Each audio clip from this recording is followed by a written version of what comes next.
Yo, what's up guys? It's Jack and welcome back to another video. And the gameplay kind of goes hand in hand with what I want to talk about today, because it just seems like the worst Call of Duty games has doesn't have the exact same problem that the good Call of Duty games have, and vice versa. And it's kind of funny how that works, because there are certain aspects of Call of Duty that I think a lot of people will agree with that make a Call of Duty really good. And the thing is, if you sacrifice a little bit one or another, to some people it's enough to make or break a game, and to some people it's something that they'll just stick with and deal with, and they'll just play the game for whatever other reason. But the thing is this: there are three things.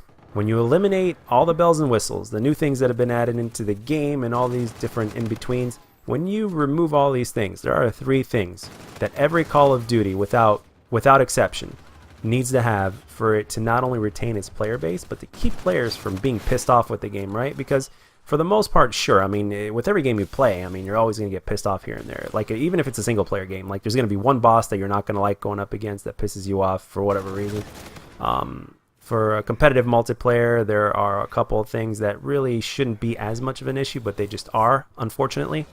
So these are the three things that I'm going to talk about specifically that Call of Duty needs, specifically for multiplayer, in order for it to be a good Call of Duty, in my opinion, for Black Ops 4 specifically. Because I've been playing Black Ops 3. I tried to get back into Black Ops 3, as I mentioned previously in a couple of videos ago, but unfortunately the game pisses me off because the connections and the hit detection is so inconsistent that, like, I can just play another Call of Duty game, for instance, and it would be like a completely different experience. And some of these Call of Duty games are really old, and it is what it is. And for the most part, like for instance, this game here, Infinite Warfare, has consistency, and that's the first thing right there on the list of those three things.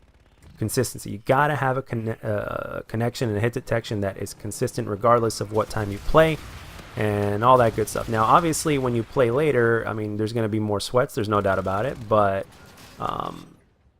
that shouldn't have as much to do with connection. Now, sometimes later at night, there's not going to be as many people that play. Okay, that's a given. That's granted. But at the same time, why is it that a game like Advanced Warfare or Infinite Warfare plays so much smoother, especially this game here, Infinite Warfare? Why does that play so much smoother than Black Ops 3?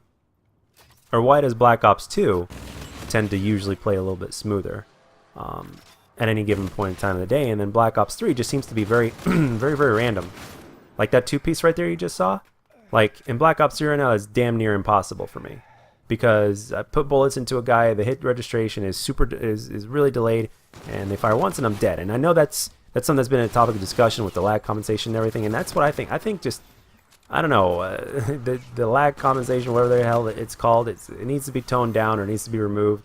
Dedicated servers, something that some multiplayer games that have a much lower population and financial success than Call of Duty, they have dedicated servers, and there really is no reason why Call of Duty shouldn't have them.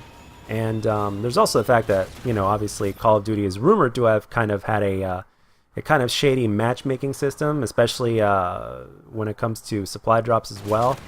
Sometimes the matchmaking system has been linked with the supply drop system in terms of who it matches you up against, and you know, what weapons you're going to go up against to encourage you to buy supply drops. This is just a rumor. This has just been something that's been talked about, but I wouldn't be surprised, because with the supply drop system, I put a lot of time into Black Ops 3, and this is another thing I want to get into in the list, the second thing, and that's the supply drop system.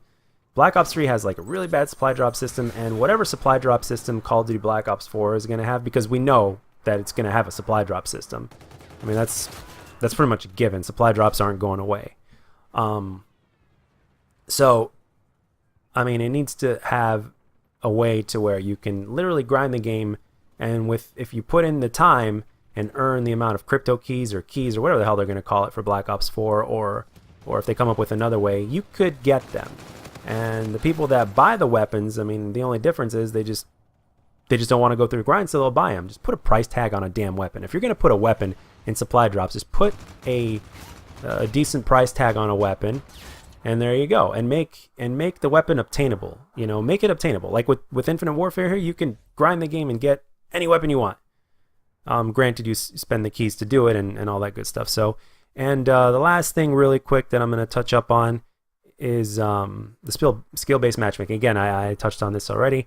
And skill-based matchmaking in pubs, or any form of skill-based matchmaking that's related to supply drop, if that is true, should not exist, because it further adds inconsistencies to the game.